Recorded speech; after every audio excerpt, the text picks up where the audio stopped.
ఏమంటారు? మన సర్కార్ బడిలో చదివేటువంటి మన బీసీ బిడ్డలు, మన ఎస్సీ బిడ్డలు, మన ఎస్టీ బిడ్డలు సర్కార్ బడిలో చదివితే ఇక్కడ విద్యా బడ్జెట్ మొన్న ఎస్ఎల్బీసీకి 4,000 కోట్ల రూపాయలు అంచనా పెంచారు. ఎందుకంటే అది పూర్తి కావడానికి ఇంత అయితేనే సరిపోతుందని. మన హాస్టల్ పిల్లగాళ్ళకు మెస్ ఛార్జీలు పెంచిర్రా? 37 రూపాయలలో 3 పూటలు తింటారా ఎవడన్నా? 37 రూపాయలలో 3 పూటలు తింటారా? మీ పిల్లలు తింటుర్రా?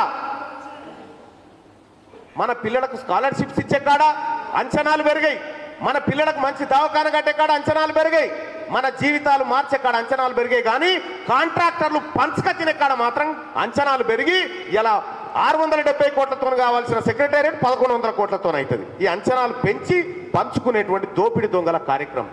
ఈ దోపిడి, మీ అణిచివేత, మీ అరాచకాలన్నీ రికార్డ్ అయినాయి కాబట్టే ఈ అరాచకాన్ని సహించలేకనే ఇలా బీసీ సమాజం అంతా గొంతెత్తుతా ఉంది. నా వాటా ఏందో నాకు కావాలని చెప్పి నినదిస్తా ఉంది ఇలా బీసీ సమాజం అంతా. మన బీసీలో కూడా మనకు ప్రేమ జాలి ఎక్కువ, దయగల గుణం బీసీలది. ఎట్లా? రెడ్డి గారు వచ్చే 500 రూపాయలు క్వార్టర్ సీసన్ ఇచ్చే మనకు ఇయంగానే తీసుకుంటుంది. ఇదే 500 రూపాయలు క్వార్టర్ సీసా తీసుకుపోయి ఆ రెడ్డి గారి ఇంటికాడ ఓటు కొనుక్కరాపో చూద్దాం, అమ్ముతారా వాళ్ళు? మేము ఓటు అమ్ముతా అమరా అంటారు. ఎందుకంటే వాళ్ళకు ఓటు విలువ తెలుసు కాబట్టి. అంబేద్కర్ అనుకే నేను పదే పదే చెప్తా ఉన్నా, ఓటేసేటప్పుడు అంబేద్కర్ పరదాటం కట్టింది. ఎందుకు కట్టిందంటే ఆడికి పోయినాకనన్నా నీ బీసీ ఓనికి నీ ఓనికి ఓటేసు నేర్చుకోరా అని చెప్పిండు. కానీ మనం అది అందుకోలే. ఇప్పుడు చెప్తా ఉన్నా, ఈ రాష్ట్రంలో భూకంపం పుట్టబోతా ఉంది. ఆ భూకంపము ఖచ్చితంగా బీసీలు సృష్టించబోతున్నటువంటి భూకంపమే.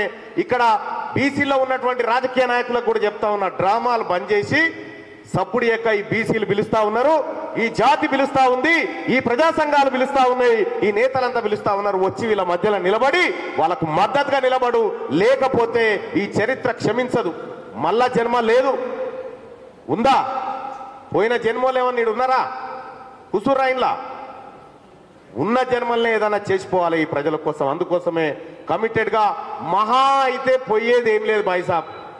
మీరు అనుకుంటారేమో, నేను వచ్చేసారి చెప్తా ఉన్నా, ఒకవేళ తీన్మార్ మల్లన్న మళ్ళా ఎన్నికల్లో నిలబడితే దయచేసి ఈ రెడ్డోళ్ళు ఓసీలు నాకు ఓటేయకురి, నాకు ఓటేయకురి. ఈసారి నా బీసీలు సరిపోతారు నాకు, ఇంకా నా వాళ్ళే సరిపోగా మిగులుతాయి, సరిపోగా మిగులుతాయి. మీరు ఈ మాట చెప్పురి, మీరు ఓటేయకురు అని చెప్పురు చూతామిగా. కాబట్టి ఇంత మంచి కార్యక్రమాన్ని ఈ భవన్లో నిర్వహించినటువంటి నిర్వాహకులకు ధన్యవాదాలు తెలియజేస్తూ, ఎక్కడ ఏ చోట బీసీల వాయిస్ వినిపించినా ఖచ్చితంగా తీన్మార్ మల్లన్న అక్కడ ఉంటాడు, ఆ ప్రజల పక్షాన పోరాటం చేస్తాడు. ఖచ్చితంగా అబ్కీ బార్ థ్యాంక్ యూ. ధన్యవాదాలు తీన్మార్ అన్న గారికి. ఎందుకంటే పద్మశాల సమాజంలో మరి పద్మశాల సమాజంతో పాటు బీసీ సమాజానికి మరి దశ దిశ చూపించేటువంటి తరుణం కూడా ఆసన్నమైందని చెప్తున్నాడు. ఖచ్చితంగా మీ కోర్టుకు పోయేది ఉందన్న. ఓకే. ఇప్పుడు